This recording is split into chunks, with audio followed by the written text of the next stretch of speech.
নমস্কার সকলকে, আমার আরও একটি মিনি ব্লগে আপনাদের সকলকে স্বাগত জানাই। আজকের দিনটা ছিল জামাই ষষ্ঠী, আপনারা সকলেই জানেন।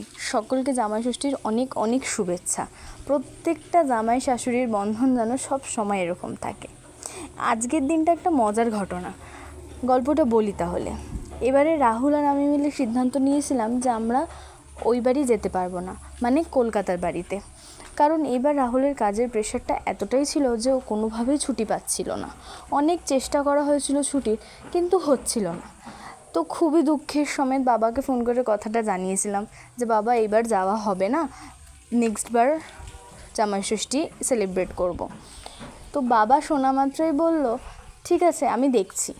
তো তার কিছুক্ষণ বাদে বাবা ফোন করে বলেছে তোর মা বলছে জামাই আসতে পারবে না, তো কী হয়েছে, আমি যাচ্ছি জামাই ষষ্ঠী দিতে। ওমা, যেমন কথা তেমন কাজ। কিছুদিন বাদে টিকিট কাটিয়ে বাবা চলে এসেছিল। বাবা, মা, ঠাকুমা, ভাই, মাসির ছেলে। খুব মজা হয়েছিল জানেন তো, এত দিন বাদে পরিবারের সকলকে দেখে। তারই মধ্যে রাহুল আবার চলে এসেছিলো। আজকে রাহুলের ধূপগুড়িতে ডিউটি ছিল। এসেই শাশুড়ি মার হাতে দই মিষ্টি দিয়ে দিয়েছিল। তারপরেই শাশুড়ি মা জামাইকে পঞ্চব্যঞ্জন সাজিয়ে খেতে দিয়েছে। মেনুতে কিন্তু অনেক কিছু ছিল আজকে।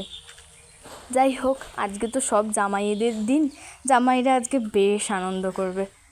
তো এই যে আমার বরমশাই বসে গেছেন খেতে, দেখেই তো বলছে বাবা এত কিছু এতটুকু সময় হয়েও গেল।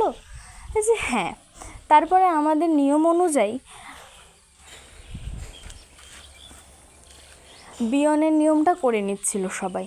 আমাকে আর রাহুলকে পাশে বসিয়ে আমার মা বিয়ন করে নিচ্ছিল। আমাদের বিয়ন পাতা হয় ষষ্ঠীতে, আমাদের বলতে অনেকেরই বিয়ন পাতা হয়, বিয়ন পুজো হয়, ষষ্ঠী পুজো হয়। তো ওই আর কি ষষ্ঠীর পুজোটা সেরে নিয়েছিল আশীর্বাদ করে। তারপরেই জামাইকে গিফট দেওয়ার পর্ব, জামাই গিফট দেবে। যাই হোক, দিনটা বেশ ভালোই কাটলো আজকে জানেন তো, খুব ভালো লাগলো। আর আপনাদের অনেকেরই কথা অনুযায়ী আমি ডেলি কেন মিনি ব্লগ দিই না। আসলে জানেন তো, আমি না ঠিক সাহস পাই না যে ডেলি আমি ব্লগ দেবো, আপনাদের ভালো লাগবে তো। সত্যি যদি ভালো লাগে আমাকে প্লিজ কমেন্টে জানাবেন, তাহলে আমি আমার ডেলি লাইফটা এবং কোচবিহারের আরও অনেক কিছু আপনাদের সাথে শেয়ার করতে পারবো। তো তারপরে সবাই আমরা খেতে বসে পড়লাম, কেন কি বেলা অনেক হয়েছিল। রাহুল এসেছিলো এই 4টের সময়। তারপর খেয়ে দে ব্যাস এইটুকুই আজকের মিনি ব্লগ আমার। ভালো লাগলে অবশ্যই সাবস্ক্রাইব করবেন।